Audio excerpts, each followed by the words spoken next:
एक दीड महिन्यापूर्वी ठाण्यामध्ये काही शासकीय रुग्णालयामध्ये माणसं मेली, त्या जालन्यामध्ये काही माणसं मेली आणि सगळ्यात महत्त्वाचा प्रश्न उभा राहतो की शासकीय रुग्णालय नक्की कसल्या अवस्थेत आहेत।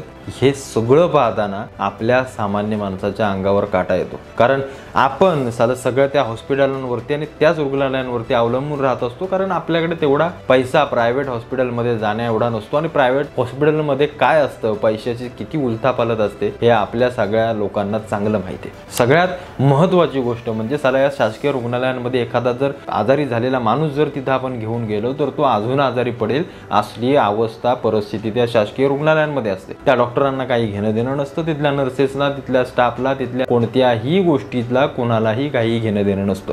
अनेक पेशंट्स येतात, इथं आणली जातात, ज्याच्यावर चांगले उपचार होतात ते बरे होऊन जातात, अनेक जण दगावली जातात, अनेक जण तिथंच कित्येक दिवस खितपत पडून राहतात। तिथलं सगळं वातावरण पाहताना आलेल्या नातेवाईकांना तिथं थांबूचं वाटत नाही ना, कोणतीही गोष्ट शासकीय रुग्णालयांमध्ये आपल्याला चांगली पाहायला मिळत नाही। साधं तिथले टॉयलेट्स घेतले, तिथले सगळ्या गोष्टी जर घेतल्या तर त्याची इतकी बिकट अवस्था असते की असं वाटतं की साला एखाद्या पाकिस्तान किंवा एखाद्या अशा गरीब देशांमध्ये आपण गेलो आणि तिथल्या एखाद्या हॉस्पिटलमध्ये आपण स्वतः भरती झालोय। आपला महाराष्ट्र, आपला देश आज सगळ्या या जगाच्या धावपळीमध्ये सगळ्यात उच्च स्थानी जायला पाहतोय, पण या सगळ्या गोष्टी होत असताना आपल्याकडे या बारीक सारीक माणसाच्या प्राथमिक गरजा भागवणाऱ्या दैनंदिन गोष्टी इतक्या घाणेरड्या अवस्थेत आहेत की या सगळ्या गोष्टी पाहताना प्रत्येकाला चीड येते। कारण हे सगळे हॉस्पिटल चालवणारे राजकारणी किंवा सगळे सरकारमधली लोक ही फक्त आणि फक्त पैसा खाण्याचं काम करतात। हे सगळ्यात मोठी गोष्ट आहे, कारण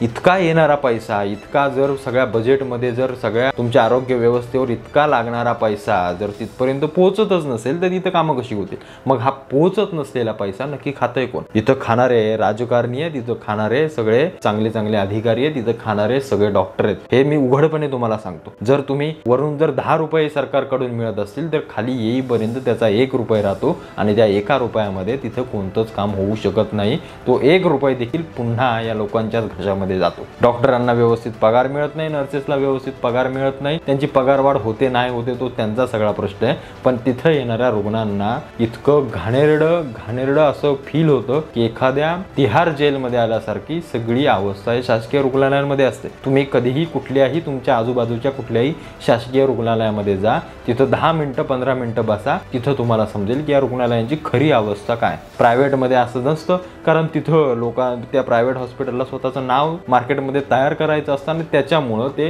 सगळ्यात महत्त्वाचं म्हणजे येणाऱ्या रुग्णांकडे ते जातीनं लक्ष घालत असतात आणि त्यांना प्रत्येक सेवा त्यांच्या मनानुसार देत असतात। त्या बदल्यात ते जास्त पैसाही घेतात, मात्र त्यांचं नाव टिकणं महत्त्वाचं आहे। इथं मात्र शासकीय रुग्णालयांमध्ये तसं नसतं।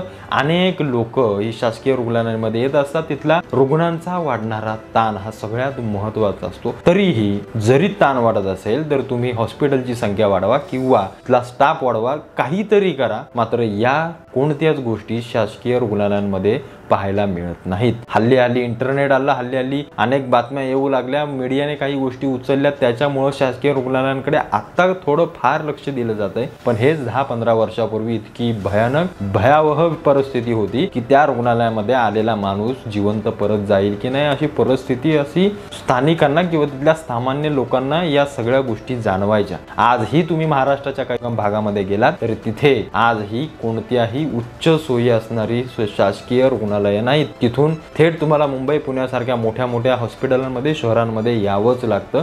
तुम्ही आजही जरी मुंबई पुण्यासारख्या सगळ्या रुग्णालयांमध्ये गेलात आणि तिथे जरी तिथल्या सगळ्या रुग्णांची माहिती काढली तरी ते अर्ध्यापेक्षा जास्त हे खेडेपाड्यातून आलेले आपल्याला दिसतात। त्याच्यामुळे आपली आरोग्य व्यवस्था खेड्यांमध्ये किती चांगली आहे हे आपल्याला लगेच कळतं। हे राजकारणी फक्त पैसे खायला बसलेत, यांच्या स्कीमा चालल्या पाहिजेत, यांचे सगळी दुकानं चालली पाहिजेत, यांना तुमच्या जीवाशी काही घेणं देणं नाहीये। हे 10 रुग्ण मेले तर 5-5 लाख रुपये देऊन टाकतात आणि घोषित करतात की रुग्णांना आम्ही मदत केली, पण त्यांचे गेलेले जीव, त्यांचे गेलेल्या जीवांचे हे कोणी जबाबदार नसतात। यांना काही वाटत नाही, यांना काही स्वैरसुदक नसतं। हे फक्त मीडिया समोर येतील, थोडंसं डोळं पाणावतील, थोडंसं वाईट वाटून घेतील, मागे मात्र यांचे चेहरे फार वेगळे असतात। त्यामुळं तुम्हाला काय करायचं आहे, तुम्हाला कोणती लोक निवडून द्यायची, तुम्हाला तुमच्या राज्याचं, तुमच्या जीवाचं, तुमच्या प्रत्येक गोष्टीची तुम्हाला हमी हवी आहे का? ही हवी असेल त्या घाणेरड्या राजकारणामध्ये पडू नका आणि घाणेरड्या राजकारण्यांना देखील तुमच्या जवळ देखील फिरकू देऊ नका. येणाऱ्या निवडणुकांमध्ये चांगली सत्ताकारण करणारी लोक बसवा,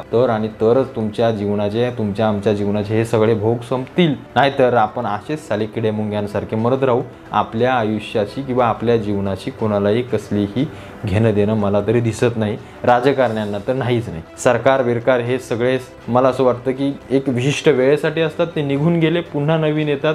या सगळा बदल हा नेहमी होत राहतो, तो वरच्यावर चालतो. खाली मात्र तळागाळामध्ये आपण सगळे भरडून निघतो, आपल्याला पाहणारा वाली कोणी नसतो. त्याच्यामुळं राजकारण्यांना निवडून देताना असे राजकारणी निवडून द्या की जो राजकारणी तुम्ही निवडून दिलाय तो सगळ्यात महत्त्वाची गोष्ट म्हणजे पहिलं प्राधान्य तुम्हाला देईल आणि नंतर बाकी सगळं करेल. मला काय सांगायचं तुम्हाला कळलंच असेल. त्याच्यामुळे तुम्हाला काय वाटतं या सगळ्या गोष्टींबद्दल मला आवर्जून कळवा. आपण पुन्हा एकदा एक चांगली व्हिडिओ बनवू आणि याच्या माध्यमातून मी पुन्हा तुम्हाला काहीतरी चांगलं सांगेन.